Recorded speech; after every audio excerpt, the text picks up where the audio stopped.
Joining us on POTUS, Dr. William Rosenberg, professor of political science at Drexel University, co-author of News Verdicts, The Debates and Presidential Campaigns, among other things. He is tweeting at DRB Rosenberg. Bill, welcome. Thanks for being here. Good morning. And before we begin, I just want to say how thankful I am for all the time that we've been able to spend together over the years on this morning edition program, and the fantastic job that you've done in trying to bring clarity to so many difficult situations that are really hard to understand. So I think it's been great sharing this time with you. I appreciate that, Bill, and I also thank you for the many years, because you've been doing this for quite some time with us, providing this kind of even-handed, rational look at some of the things that happened. It fits right in with the whole theme here, which is not to so much endorse candidates and so on, but just give us the perspective. So I thank you for that. And I want you to give us some more, because I know we were all getting ready for a conversation about what to do if the president decided to veto the spending bill and COVID relief bill. He decided to sign it, which surprised a lot of people. That said, it did put us in this moment of wondering exactly what was behind this from a political standpoint, because the president quite strongly last week, I would say, condemned the bill without using the word veto. Right. Yeah, it was kind of interesting for me because, as you know, on Sunday night I try to prepare some of the thoughts I have for what we're going to discuss on Monday morning. And I had finished all my work, and I was just about ready to go to bed, and I tuned in on the news, and I saw this all of a sudden breaking news story that the president had signed some legislation, which was a complete surprise because he had been so negative about it.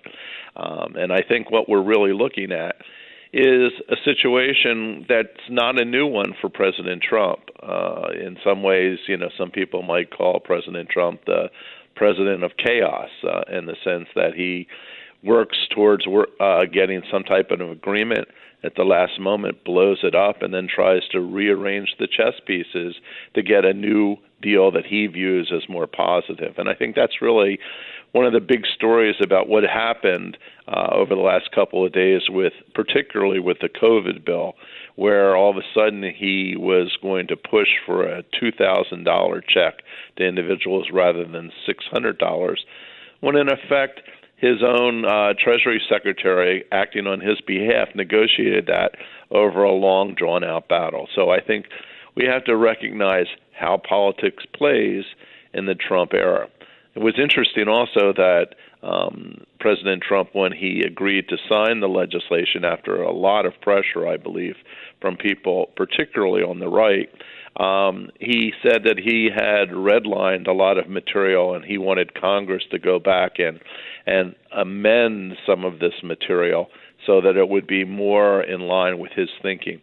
Not likely to happen. I think Congress took a deep breath of relief when the bill was signed, not only for the coronavirus, but also for the federal spending bill, which would have shut Congress down, but also shut the entire federal government down this week. You know what also is interesting? You mentioned that the signing statement, which I think President George W. Bush really started using quite more often, and President Obama did it also. It's kind of irrelevant, right? It's sort of like, I'm going to sign this, but, I'm holding my nose, and here's why. And it's sort of like, yeah, thank you very much, and let's move along, because it has no effect whatsoever on the legislation. Well, I think the way I would clarify this is that presidents have often used the signing statement as a way to get around having to use a veto. And one of the most memorable interchanges on this was with Pennsylvania Senator Arlen Specter, who basically went after President Bush, George W. Bush, over his signing statement. So he signed something and says, okay, I've signed it, it's going to become law, but I'm not going to do sections 3, 7, and 19. Well, in effect, that could work because the president was still going to be in power. Trump is going to be out of office in a couple of weeks. So even if he had used a signing statement, it wouldn't really matter because the new president, President Bush, could simply ignore it. And not President Bush, President Biden could simply ignore it. All right, great. Thank you for the clarification on that. There is, by the way, still this National Defense Authorization Act, which is not nearly affecting Americans directly as much as this COVID relief and the spending bill, which would have shut down the government. That said, it is raising a question, and I've been looking at this, the question of of a pocket veto, which is supposedly if the president doesn't sign something within 10 days, action is taken. But, when we have a new Congress coming in, it's not just the fact that a new year is coming in. An actual new Congress will be seated, and then, of course, a new administration. Explain to us if this still could be an issue relative to the NDAA. Well, the pocket veto probably won't come up as an issue with the National Defense Authorization Bill because the president has actually vetoed it. So the pocket veto is a sort of a tricky technique when there's 10 days or less in a session. The president can simply do nothing and then wait for the session to end and says, well, in effect, I'm vetoing this legislation, so it's not going to happen. The president, if he really wanted to impact this, wouldn't have signed the veto. He would have drawn it out longer and longer and then could have vetoed it. But I think that would have just direct havoc on not only his legacy, but also his interaction with Republicans and what would Republicans do. So because the president did sign the veto, this allows Congress then to come back and override the president's veto. You can't override a pocket veto because it hasn't been signed yet.